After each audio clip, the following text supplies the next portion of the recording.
pour commencer, avoir un peu votre réaction par rapport au bilan qui a été dressé par Kent Hughes et Jeff Gorton. Donc, on a beaucoup parlé évidemment des blessés donc, qui ont affecté l'équipe tout au long de l'année, mais aussi en fait qu'on a été un peu déçus des résultats. On voudrait continuer justement peut-être à se battre davantage un peu plus longtemps pour faire les séries à l'avenir. Et là, je vais te laisser commencer. Qu'as-tu pensé justement de ce qui a été dit durant le bilan?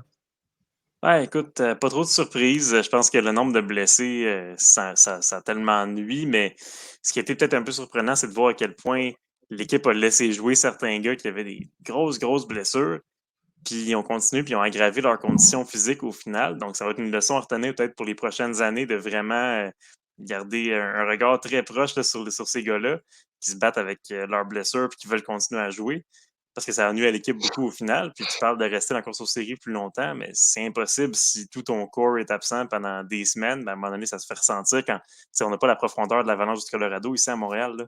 Donc, c'était sûr que ça allait donner quelque chose comme ça. Je pense qu'ils ont vu les mêmes choses que nous, puis les ajustements vont être faits pour les prochaines années.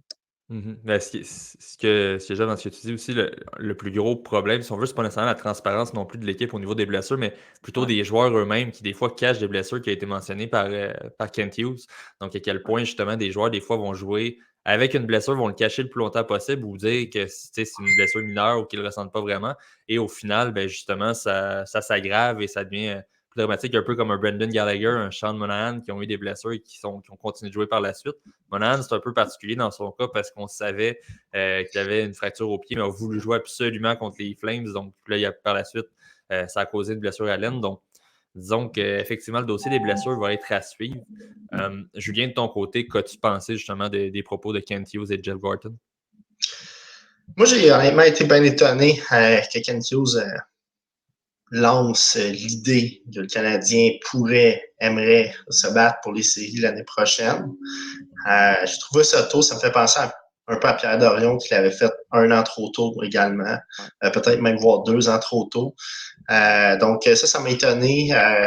Premièrement, je trouve que c'est une pression inutile pour les joueurs, puis c'est une pression inutile qui se met à lui parce que on va se le dire, s'il ne réussit pas à aller chercher les éléments qu'il faut, mettons, j'ai un exemple, il fait juste signer Monahan, je vois mal cette équipe-là se battre pour une place en série l'année prochaine avec les mêmes joueurs.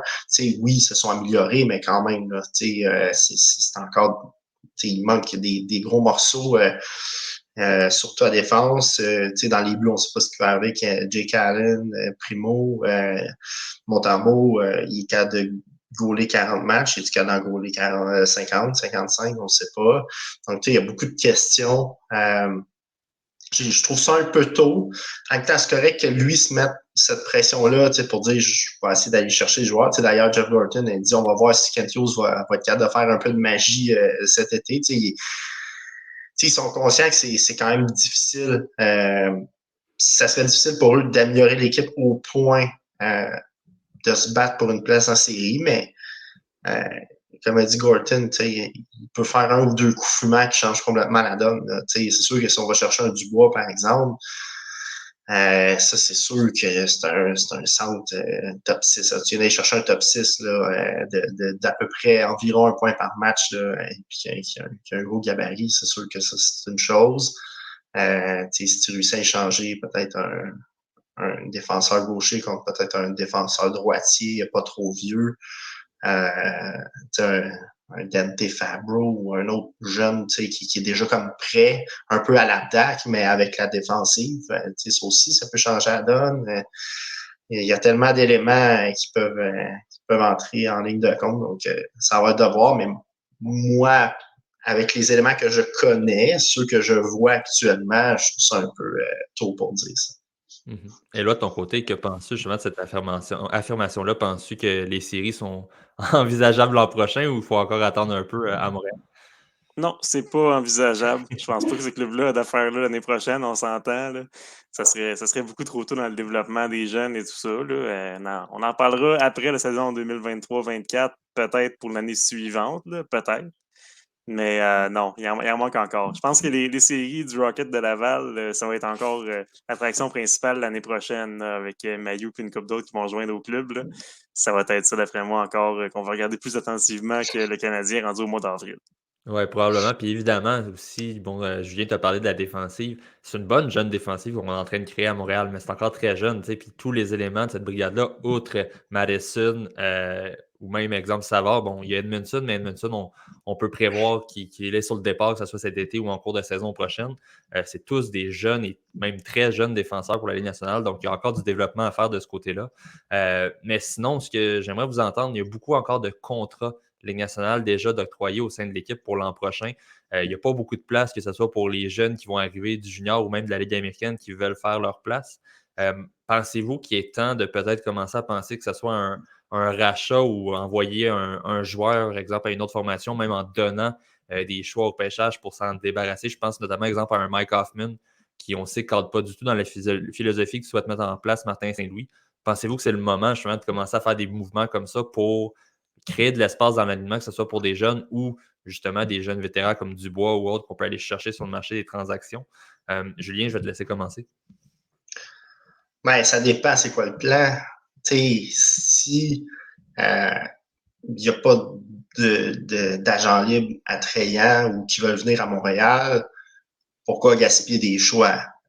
Par contre, si on veut faire les séries, c'est sûr que c'est pas avec Mike Hoffman sur ton top 6 que tu vas faire les séries. Donc là, c'est sûr que dans ce cas-là, tu vas être plus en mode vente de débarras de contrat pour aller chercher des joueurs plus intéressants que lui. Donc, ça dépend vraiment c'est quoi le plan. Puis encore là, le plan, il peut changer. Si finalement, personne qui t'es pas capable d'amener un joueur top 6 justement pour justifier le renvoi d'Hoffman, ben tu gardes Hoffman et tu perds pas tes choix pour rien. Donc, Ben, je te relance même au-delà de penser pour les séries. Exemple, personne ne veut de Mike Hoffman. Est-ce que tu le rachètes pour le sortir de l'équipe pour avoir vraiment les joueurs qui veulent suivre la philosophie du coach ou pour toi, tu le gardes quand même s'il représente, si on veut, un certain problème là, dans l'environnement de l'équipe?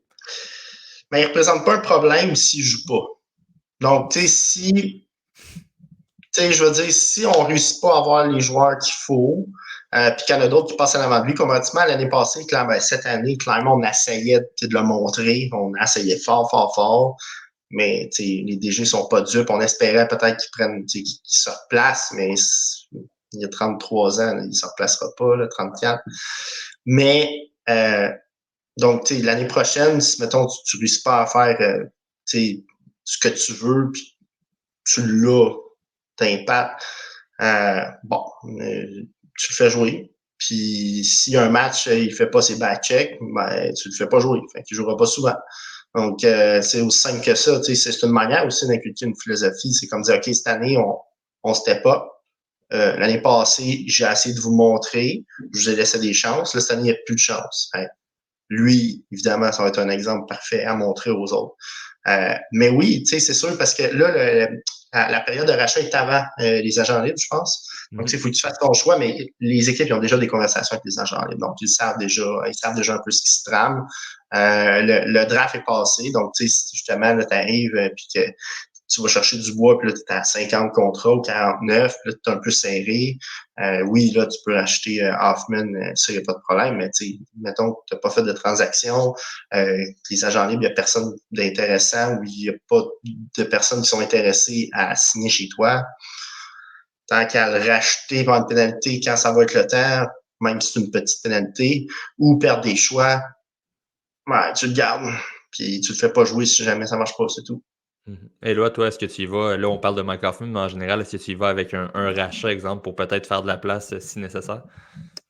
Écoute, je pense que, premièrement, même si tu es un club en reconstruction, c'est bien mieux d'avoir quelques vétérans dans l'équipe, des leaders, tout ça, du monde qui va amener les jeunes vers le haut puis à mieux jouer, à progresser.